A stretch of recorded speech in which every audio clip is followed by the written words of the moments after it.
안녕하세요. 네, 여러분 또 한 주간 만에 여러분을 또 뵙습니다. 여러분을 자주 이렇게 찾아뵐 수 있어서 참 행복하고 이런 채널이 있어서 여러분과 교제하게 됨을 하나님께 너무너무 많이 감사드립니다. 이러한 시간들이 훌쩍 많이 지난 후에 하나님께서 거둬들일 그 열매들에 대해서도 많이 기대가 됩니다.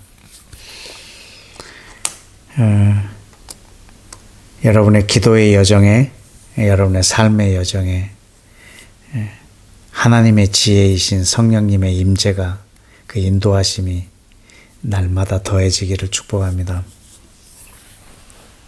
오늘은 하나님과의 회의하기 위해서 말씀을 묵상하기 전에 드리는 기도 13번째 시간입니다. 그 13번째 기도는 이렇습니다.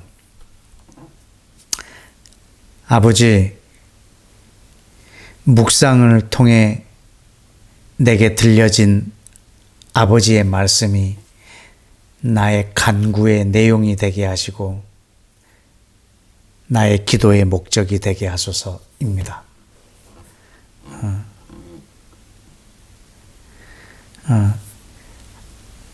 내가 간구하는 내용과 내 기도의 목적이 하나님의 말씀에서 오고 그 말씀 자체가 내 기도의 목적이 되게 해달라고 하는 기도입니다. 요한복음 15장 7절에 보면 너희가 내 안에 거하고 내 말이 내 안에 거하면 무엇이든지 구하라 그리하면 이루리라 라고 기록되어 있습니다. 우리는 무엇이든지 구하라 그리하면 이루리라 요것만 딱 떼서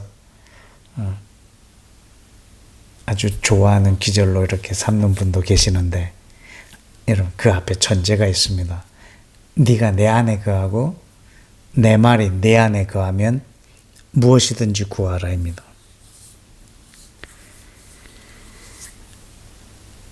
그때 하나님께서는 그 모든 것을 이루실 수 있습니다. 근데 네가 내 안에 거하고 내가 네 안에, 내 말이 너희 안에 거한다라고 하는 이 말이 아주 우리가 형이상학적으로 들릴 수 있습니다. 조금 더 구체화시켜 보자면 요한복음 14장 바로 앞에 장에 보면 네가 내 안에 내가 네 안에 라는 표현이 있습니다. 그 앞에 것과 좀 다른 표현 같지만 그 어떻게 보면 같은 내용이기도 합니다. 너희가 내 안에 거하고 내 말이 네 안에 거한다라는 말은 네가 내 안에 있고 내가 네 안에 있다라는 말입니다.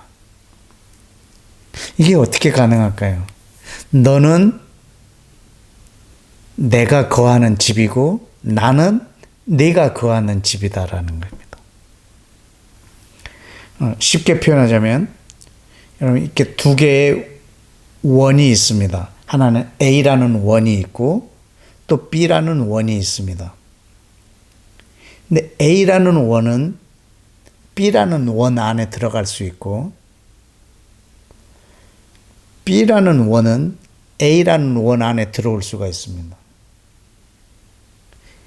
이런 도형이 어떻게 가능하죠? 하나가 그 안에 들어가고 또 하나가 이 안에 들어올 수 있다는 것은 이 두 개가 완전히 일치할 때 가능합니다.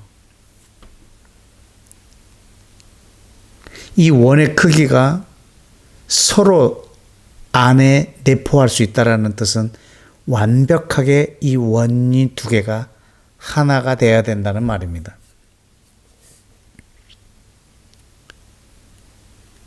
다시 말하면 네가 내 안에 가고 내 말이 네 안에 거한다는 말은 우리가 하나님과 하나가 된다는 뜻입니다.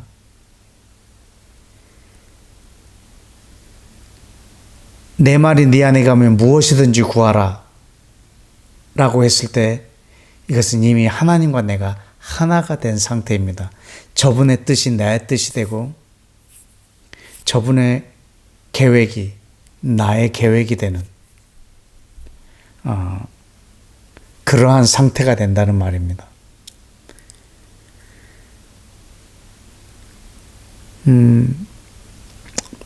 우리가 예수와를 믿을 때 그 믿는 순간 우리는 예수와 함께 십자가에 못 박힌 상태가 되는 것입니다. 그것은 내가 예수와 하나가 되는 것입니다. 그래서 예수님을 믿는 순간 우리는 이 하나됨을 시작하게 됩니다. 어떻게 하나가 되는가 하면 이 십자가는 사실 그 구약 시대에 제사를 드리는 그 동물을 태우는 번제단과 같습니다. 번제단 위에 제물을 올려놓고 불을 살라서 태우는 것입니다. 그때 제사를 드리는 사람과 이 번제물과 하나가 되는 것입니다. 그래서 실제로는 이 짐승을 태우지만 사실은 이 사람의 죄가 그리고 그 죄값이 지불되는 자리입니다. 그래서 번제단은 제물과 제사 드리는 사람이 하나가 되는 장소입니다. 그래서 이 십자가는 바로 번제물이 되시는 예수와 제사를 드리는 우리가 하나가 되는 장소입니다. 그래서 우리는 예수와를 믿는 순간 우리는 예수와 하나가 되는 상태로 시작을 합니다. 그렇다고 해서 저절로 끝까지 하나가 되는 것은 아닙니다. 이것이 우리의 신앙의 여정의 시작입니다. 에베소서 4장 3절에 보면 성령의 하나 되게 하심을 힘써 지키라라는 말이 있습니다. 이건 물론 우리가 성도와 성도 간에 서로 사랑하는 것을 말하기도 하지만 우리는 나의 왕 예수와 내가 하나가 되어서 이 여정을 가는 것과도 같습니다. 그런데 이 하나가 된다는 것, 우리는 예수와를 믿음으로 하나로 시작하지만 이 기도라고 하는 것이 예수와 하나가 되어 가는 이 여정입니다. 그래서 기도를 하면 할수록 나의 생각은 사라지고 예수와의 생각이 나의 생각이 되는 거죠. 기도를 하면 할수록 내가 그분과 가까워지고 그분과 하나가 되는 거죠. 이 기도의 여정이 예수와 하나가 되어 가는 여정인 것과 같습니다. 예를 들면 예수와가 직접 겟세마네에서 기도하실 때도 할 수만 있으면 이 잔을 내가 마시지 않기를 원한다라고 간청합니다. 전능하신 아버지여, 이 잔을 내게서 옮겨달라고 말합니다. 그러나 예수와도 사실은 이 잔을 마시려고 이 땅에 오셨고 그것도 아버지의 뜻이었고, 그래 예수와는 계속 기도를 하며 피가 흘리듯이 땀을 흘리시면서 그 뜻을 맞춰 나가십니다. 내 뜻대로 마옵시고 아버지의 뜻대로 되기를 원합니다 라고 하는 이 기도의 여정이, 이거는 짧은 겟세마네 동산에서 있었던 여정이지만 우리 인생 내내 이 여정이 필요합니다. 계속적으로 우리는 기도하면 할수록 내가 사라지고 예수와가 내가 되는 것입니다. 내가 그리스도와 함께 십자가에 못 박혔나니 이제는 내가 사는 것이 아니고 그리스도가 나를 사는 것입니다. 이 여정이, 이 신앙의 여정이 바로 기도의 여정과 같습니다. 그래서 기도를 하면 할수록 내가 사라지고 그리스도가 점점 나 되는, 하나가 되는 여정과 같습니다.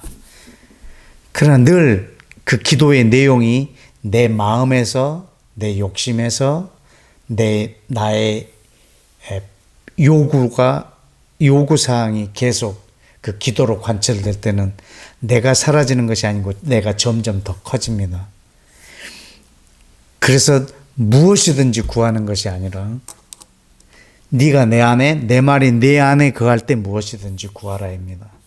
그때 그분과 내가 하나가 되어지는 이 여정을 경험하게 되는 것입니다. 우리는 지금 몇 주째 계속 반복되고 있는 내용이 하나 있습니다. 말씀 묵상을 통해서 하나님의 음성이 나에게 들려지고 그 들려진 그 음성을 나는 마음에 믿고 마음에 믿는 것을 저는 입으로 말합니다. 간구할 것입니다. 이 간구의 내용이 들려져서 마음에 믿은 것이 내 간구의 내용이 되는 것입니다. 지금 이것을 지금 몇 주째 계속 강조하고 있습니다. 예, 여러분이 생각할 때 그게 그렇게 중요한가? 하나님의 음성을 듣고 마음에 믿고 입으로 말하는 것, 그것이 그다지 중요한 사항인가? 그건 지금 이경욱이라는 저 친구가 계속 강조하고 있는 내용인가? 하나님도 그것을 중요시 여기시는가? 정말 하나님도 그것을 그렇게 중요하게 여기신다면 그걸 제1계명에다 놓고 지키게 했으면 되지 않느냐? 라고 질문하실 분도 있을 겁니다. 왜냐하면 제가 이것을 지금 시작할 때부터 여태까지 계속 말하고 반복하며 말하고 있기 때문입니다.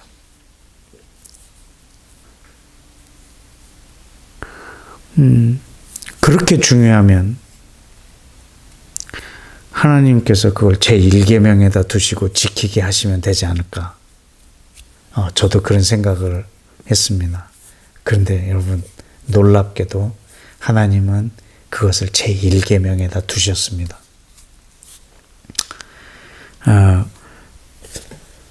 마태복음 22장에 보면요, 35절에 그 중에 한 율법사가 예수와를 시험하여 묻되, 선생님, 율법 중에서 어느 계명이 크니이까? 예수와께서 대답하십니다. 지금 율법사의 질문이 뭐냐면 어느 계명이 가장 크냐고 묻습니다. 제일 큰 계명을 묻습니다. 가장 제일 되는 계명이 뭐냐고 묻고 있는 겁니다. 예수께서 이르시되 내 마음을 다하고 목숨을 다하고 내 뜻을 다하여 주 너의 하나님을 사랑하라. 이것이 크고 첫째 되는 계명이다라고 말했습니다. 마음을 다하고 목숨을 다하고 뜻을 다하여 주 너의 하나님을 사랑하라. 이것이 첫째 계명입니다. 예수와께서 말씀하신 가장 큰 계명이 뭐냐면 하나님을 사랑하라입니다. 그런데 예수와께서 이 말씀을 하실 때 신명기 6장 4절에 있는 말씀을 인용하면서 그것을 가장 큰 계명을 함축시켜서 인용하며 말씀하셨습니다. 신명기 6장 4절에 보면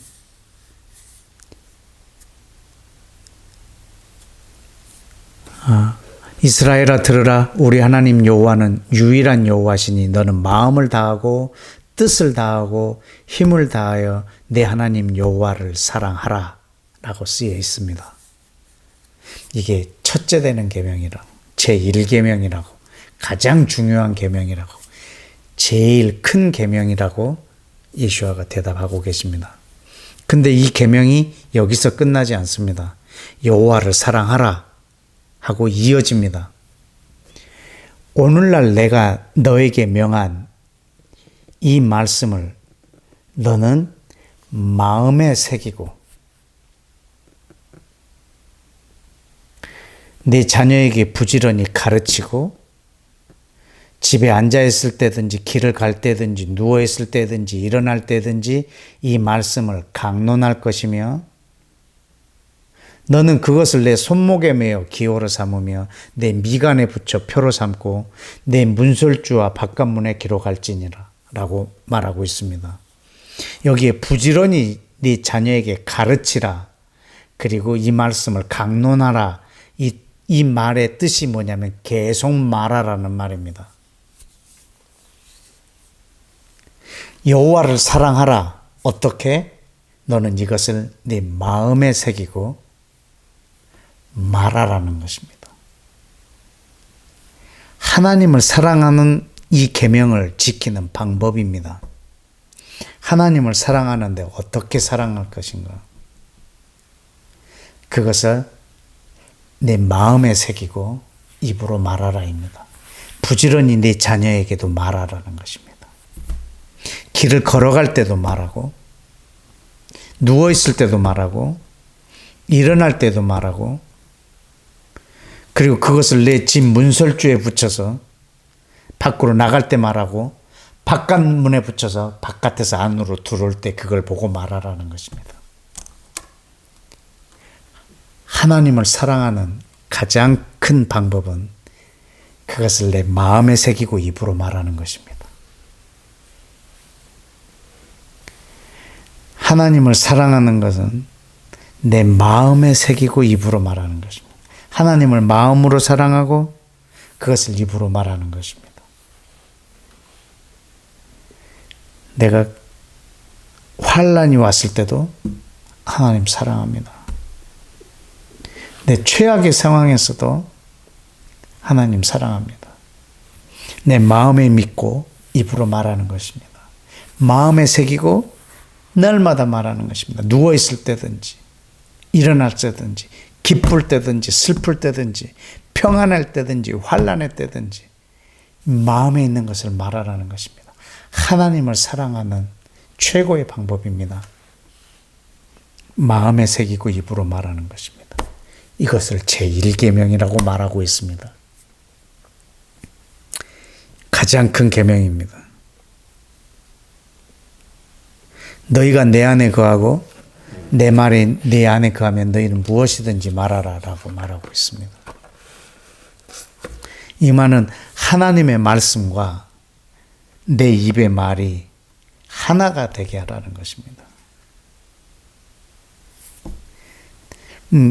마음에 있는 것과 입에 있는 말이 같아지게 하는 것입니다. 하나님의 말씀과 내 입의 말이 같아지는 방법은 그 말씀을 듣고 마음에 믿고 입으로 말하는 것입니다. 그때 그분의 말씀과 내 입의 말이 같아지는 것입니다. 또 내 마음에 있는 말과 내 입에 있는 말이 같아지는 것. 그때 내 삶은 예수와를 닮아가는 그 완성된 삶을 향하여 하나됨을 향하여 나아가는 데 여정이 되는 것입니다.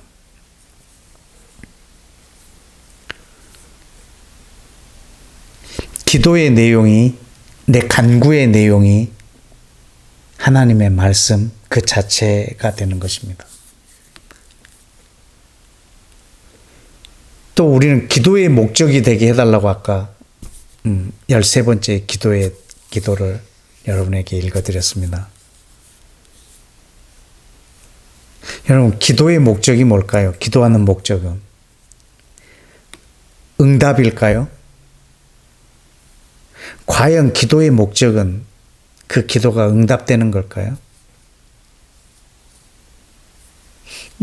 응답이 아니라면 우리가 무엇 때문에 기도할까요?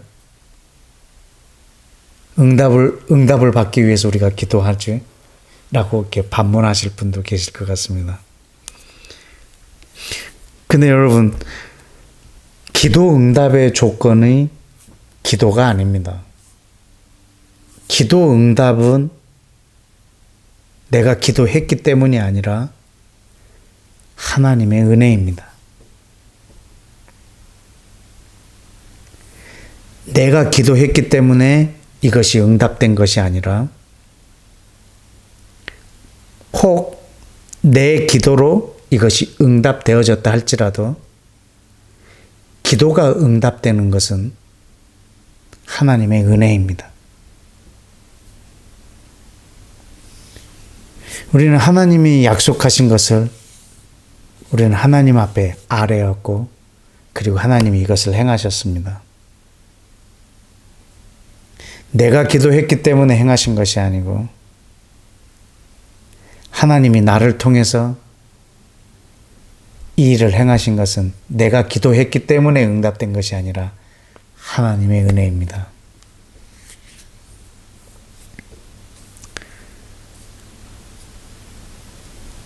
우리는 내가 기도하고 어떤 것이 이루어졌을 때 우리는 그것을 나의 업적으로 삼습니다. 그건 내가 기도했기 때문에 이루어졌다라고. 그때 내가 기도했던 거 너희 들었지? 그것이 이렇게 이루어졌어라고 내 기도의 업적들을 나열하고 그걸 자랑하고 하곤 합니다. 나를 통해서 하나님의 뜻이 이루어졌던 내 기도가 응답되었던 그 응답된 것은 내가 기도했기 때문이 아닙니다. 그것은 하나님의 은혜입니다.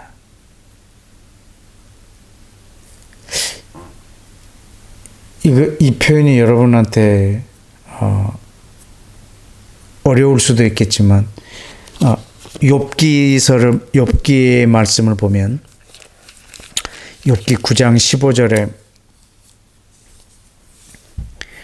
이런 말씀이 있습니다. 아주 제가 이 내용이 조금 쉽지 않은 내용이지만 제가 좀 쉽게 읽어드리면 내가 완전한 의인일지라도 나는 심판자에게 늘 은혜를 구할 뿐입니다. 내가 하나님을 불렀고 그분이 대답하셨을지라도 그분이 내 말을 들으셨다고 나는 믿지 아니할 것이라. 이 말은 내가 완전한 의인이기 때문에 심판자 앞에서 당당할 거라는 거죠. 내가 완전한 의인이라면. 그러나 내가 완전한 의인이라 할지라도 나는 심판자 앞에서 은혜를 구할 것이라.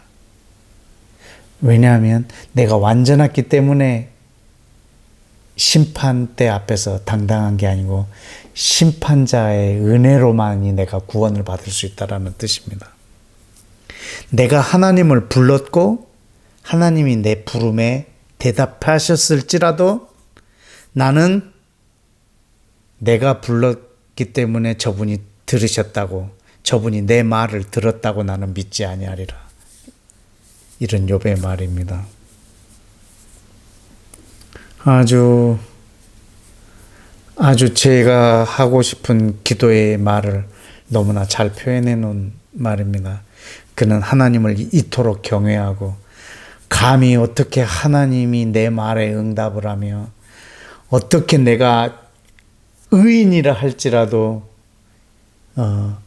심판자 앞에서 당당할 수 있으랴라고 하는 하나님을 높이는 그의 표현 중에 하나였던 것 같습니다.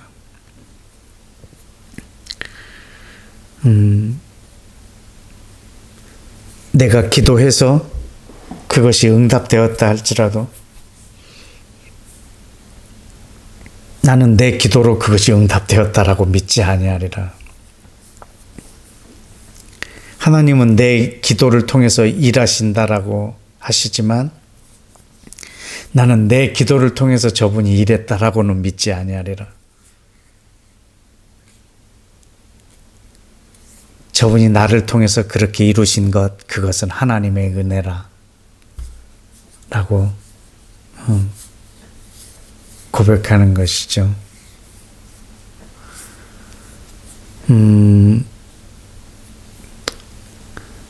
제가 이 말씀으로 하나님의 뜻을 구하는 이 기도의 삶을 한참 했을 때 어떤 날은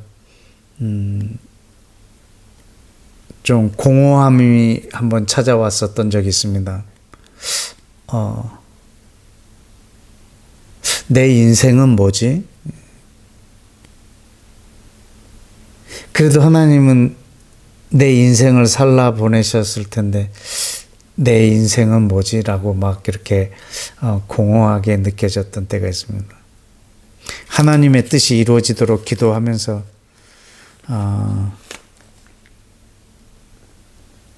나는 뭐지? 라고 했을 때 그때 성령께서 내게 깨닫게 해주셨던 말은 너는 나랑 하나지 않냐? 라는 깨달음의 말씀이었습니다. 그때 저는 아주 최고였습니다. 그때 나의 기분은 아주 최고였습니다. 너는 나랑 하나지 않냐? 더 이상 바랄 게 없을 만큼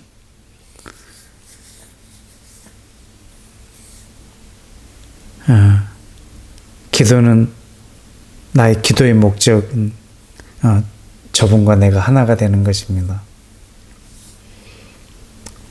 그 하나가 되는 과정은 저분의 말씀이 내 기도의 내용, 간구의 내용이 되는 것입니다. 그 말씀을 듣고 들려진 그 말씀을 마음에 믿고 입으로 말할 때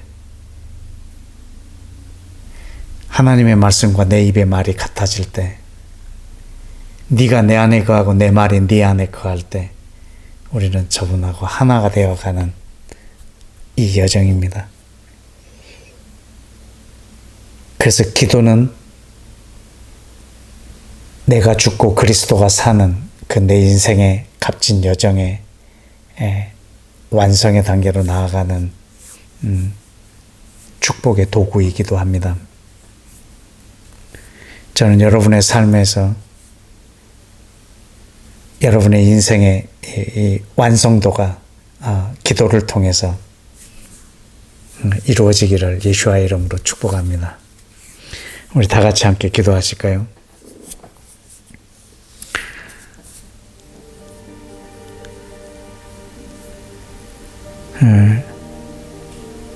우리의 기도의 목적은 내 기도가 응답되느냐 안 되느냐, 내 기도는 얼마나 응답을 받았느냐, 나의 기도에 업적이 있느냐 없느냐. 그래서 대단한 업적들이 있으면 이것이 나의 자랑거리가 되고 내가 그만큼 능력 있는 사람이라고 나를 드러내고 싶은 마음이 있겠지만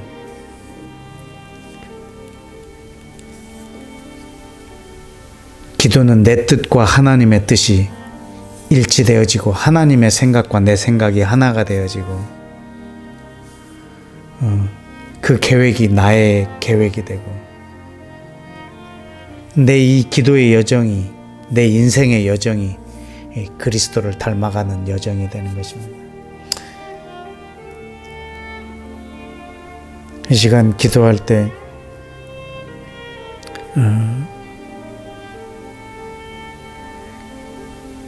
이 기도의 많은 응답으로 나의 기도의 업적이 쌓아지는 그거보다 기도를 하면 할수록 예수와 하나가 되는, 이제는 내가 사는 것이 아니고 마치 그리스도가 나를 사는, 내가 그리스도 안에, 그리스도가 내 안에, 이 삶의 이 완성되는 이 과정 가운데 최고의 이 가치가 있는 이 삶에 내 기도라고 하는 이 주님의 축복의 통로가 그 완성을 이루어 가질 수 있도록 우리의 기도의 여정, 내 삶의 여정을 하나님 축복해 달라고, 복을 내려 달라고 우리 시간 다 같이 함께 좀 기도하겠습니다.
아멘. 여러분, 우리 다시 한 번 더 기도하기로 합니다. 아까 우리 서두에 봤던 요한복음 15장 7절에 네가 내 안에 거하고 내 말이 네 안에 거하면 무엇이든지 구하라 그리하면 이루리라 라고 하는 이 말씀은 우리에게 기도를 가르쳐 주시는 예수와의 말씀입니다. 그러나 이렇게 가르치시기만 하고 그분은 다른 삶을 사신 것이 아니고 예수와의 삶도 마찬가지입니다. 예수와께서도 요한복음 14장 10절에 보면 내가 아버지 안에 거하고 아버지는 내 안에 계신 것을 네가 믿지 아니하느냐. 내가 너희에게 이르는 말은 스스로 하는 것이 아니라 아버지께서 내 안에 계셔서 그의 일을 하시는 것이라 라고 말했습니다. 아버지가 내 안에 거하고 내가 아버지 안에 거한다. 그래서 내가 하는 말은 내 말이 아니라 내 안에 계신 아버지의 말씀이고 그분이 일하시는 방법이라고 말하고 있습니다. 예수와도 이렇게 사셨습니다. 요한복음 16장에 보면 예수와께서 성령님을 우리 가운데 소개하실 때 하시는 말씀입니다. 진리의 성령이 오시면 요한복음 16장 13절에 진리의 성령이 오시면 그가 너희를 모든 진리 가운데로 인도하시리니 그가 스스로 말하지 않고 오직 들은 것을 말하며 장래의 일을 너희에게 알리시리라. 여러분, 성령님도 이 땅에 오시면 그분은 늘 듣고 듣는 것을 말씀하신다는 것입니다. 아마 성령님은 예수와 안에, 예수와는 성령님 안에, 그래서 성령님은 늘 듣는 것을 우리 가운데 말하실 거라는 거죠. 예수와께서 말씀하실 때 그가 내 것을 가지고 너희에게 말씀하실 거라고 말씀하셨습니다. 여러분, 전능하신 하나님 예수와도 듣는 걸 말씀하시고 전능하신 하나님 성령님도 이 땅에 계실 땐 듣는 걸 말씀하십니다. 그러면 이 땅에 있는 우리도 듣는 것을 말하는 것입니다. 이것이 우리의 기도고 이 땅에 있는 존재들이 늘 하는 이는 듣는 것을 말하는 것입니다. 여러분, 이 시간 한 번 더 기도하실 때 주님, 우리 예수와처럼 이 땅을 살게 해주시고 성령님처럼 이 땅을 살게 해주십시오. 우리도 주님 안에, 주님이 내 안에 있어서 오직 듣는 것을 주님 앞에 말하는 이 삶이 내 몸에 체화되게 하여 주시고 이 첫째 되는 계명, 제1계명, 이 삶을 이 땅에서 온전하게 예수와처럼 성령님처럼 살아내는 지혜와 힘을 나에게 주십시오라고 우리 다시 한번 기도하겠습니다.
아멘.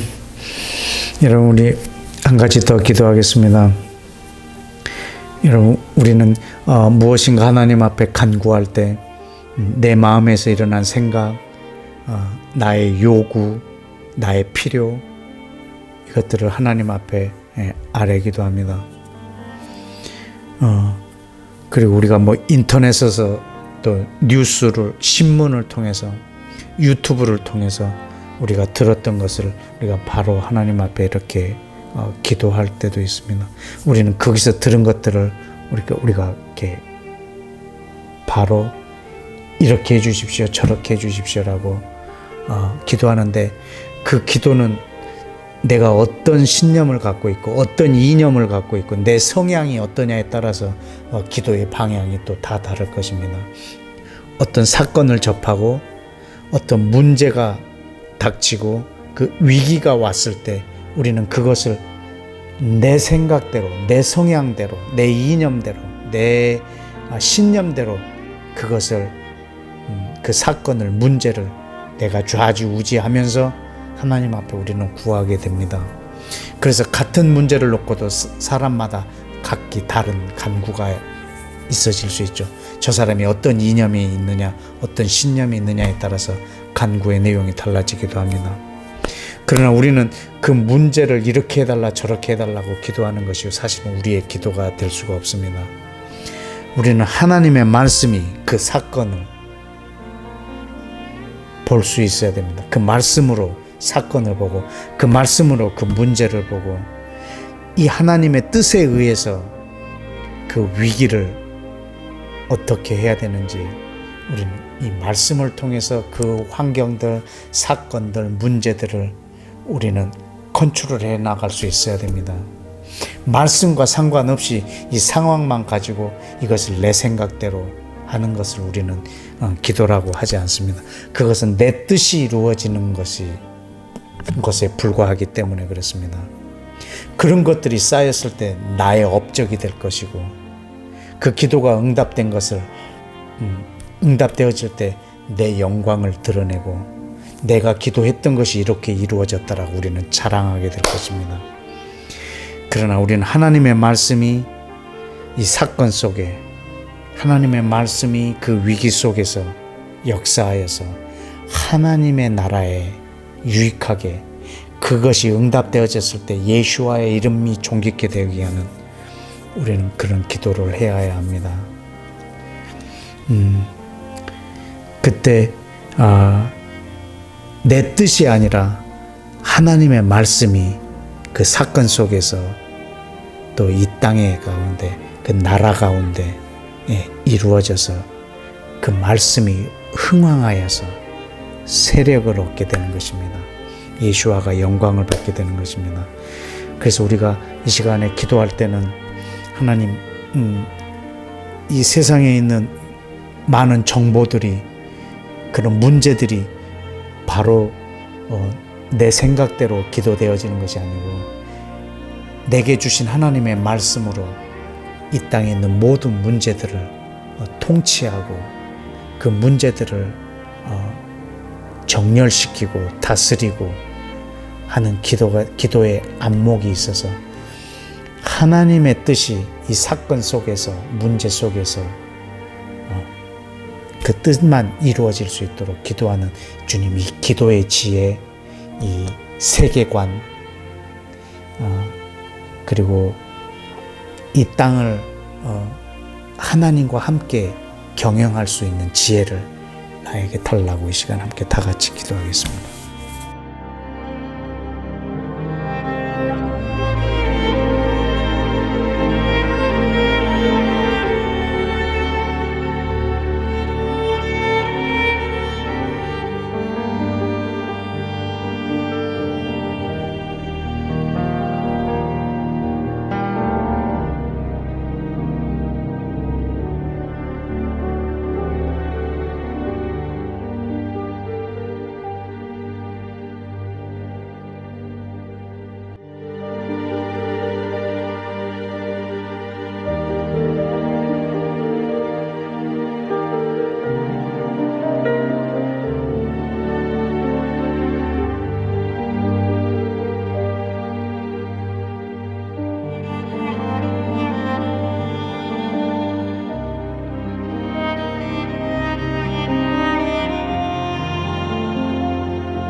아멘.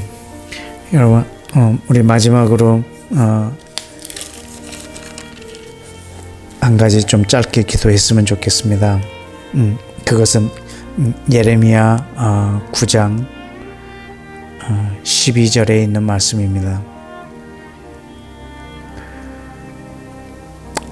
지혜가 있어서 이 일을 깨달을 만한 자가 누구며 여호와의 입의 말씀을 받아서 선포할 자가 누구인고 이 땅이 어찌하여 멸망하여 광야같이 불타서 지나가는 자가 없게 되었느냐 라고 말합니다.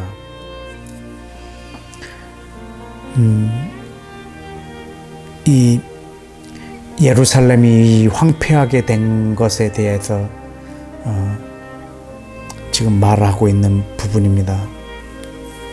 지혜가 있어서 이 일을 깨달을 만한 자가 누구이며 여호와의 입의 말씀을 받아서 선포할 자가 누구인고 이런 자가 없기 때문에 이 예루살렘이 황폐하여졌고 멸망하여졌고 불에 타서 이것에 지나가는 자가 하나도 없고 인적이 드문 도시가 되어버렸다라고 한탄하고 있는 장면입니다.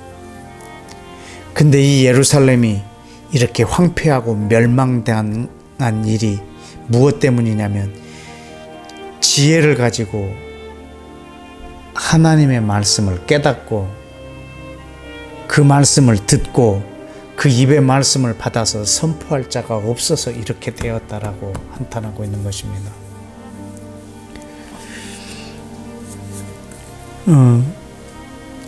이사야 6장에도 보면 이사야가 하나님의 독백 소리를 듣습니다.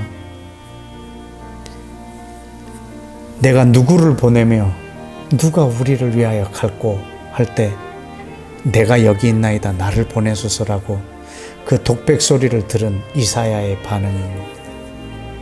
오늘 이 예레미야서에서 이 하나님의 지혜인 성령님을 통해서 이 말씀을 깨달을 만한 자가 누구이며 그 음성을 듣고 그 여호와의 입의 말씀을 받아서 선포할 자가 누구인고 라고 하는 이 말씀에 이 독백의 말에 여러분이 반응하기를 원합니다. 주여 내가 여기 있나이다. 나에게 성령의 지혜를 주셔서 그걸 깨닫게 하시고 그의 입의 말을 받아서 하나님의 입의 말을 받아서 선포할 자가 여기 있나이다. 주여 나를 사용하여 주옵소서 라고 이 시간 우리 함께 마지막으로 다 같이 기도하겠습니다.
아멘.